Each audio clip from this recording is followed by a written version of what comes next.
What is up everyone? Today on this video I'll be showing you how to replace your SSD on this Asus Vivobook X415. A pretty simple process. This already has a 128 SSD and I'm upgrading it to a 512M.2 here. This is from another Asus book, this is why there's no brand on this SSD. It's one of the OEM ones. All you need is a Phillips screwdriver and a couple of picks here, just some plastic ones because we don't want to scratch the back of this. I've already taken the screws out, but there are 10 screws along the back housing. Make sure you turn it off. So you just need to make sure this is completely off. Once you've turned it off, just flip it over and take off all the 10 screws along the side here. Grab your pry tool. I find that it's easier to work at the back sort of corner. This can be quite tricky to open. But once you hear the clips, just work your way around.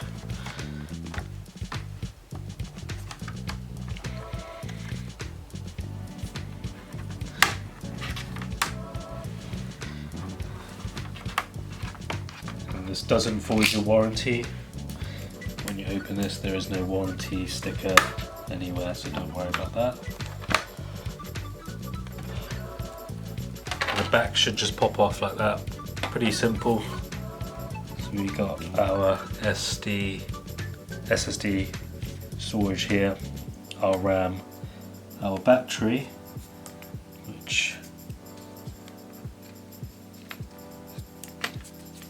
we should disconnect this before we do this process. Right, so there's a metal clip that you slide up and then you can just remove the battery like so. If you have extra RAM, well, I don't think there's only one RAM slot here.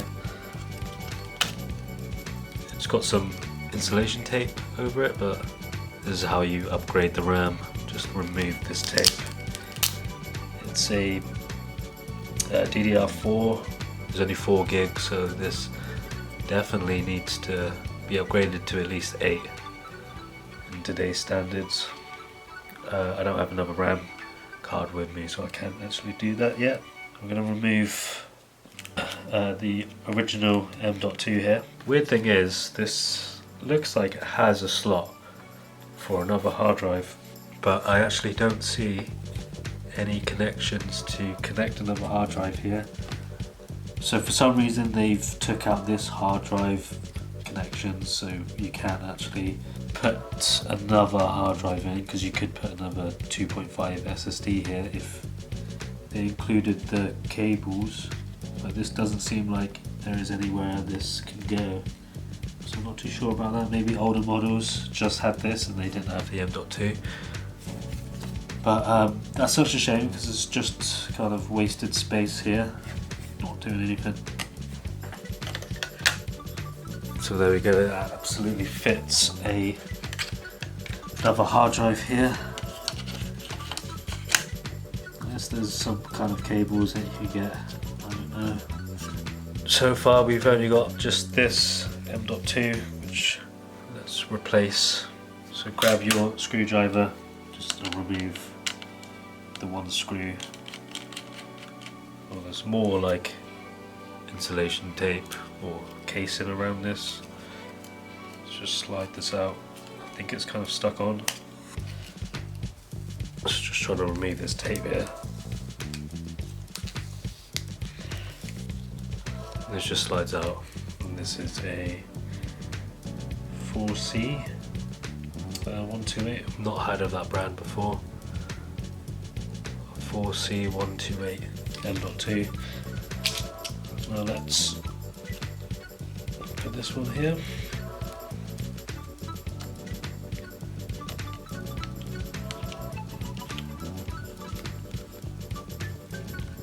It looks like it's in there.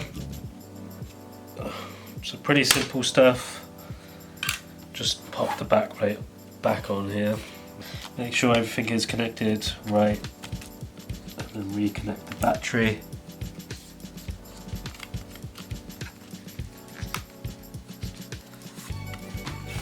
Pop the back on.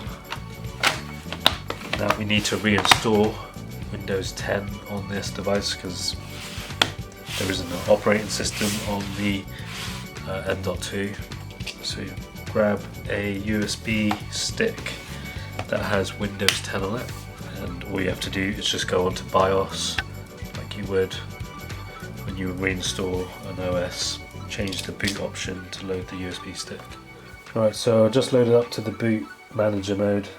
This automatically loads up if you have the USB stick with Windows 10 set up. This will just load up straight away, and we don't have to go through the BIOS mode and choose the boot option to USB stick. From here you can just click on 64-bit Windows 10 setup, and you don't have to worry about the license because the license are already integrated onto the BIOS or the motherboard of this laptop. I think this was Windows 10 Home anyway, so you need to make sure you pick the right version. Most laptops just have Windows 10 Home Edition.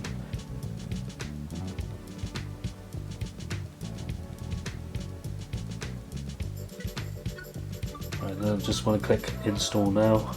I need to delete any partitions, which I don't think there is on the original M.2. Right, just to set the terms and conditions, click next. Going to click custom install Windows only. Delete this drive.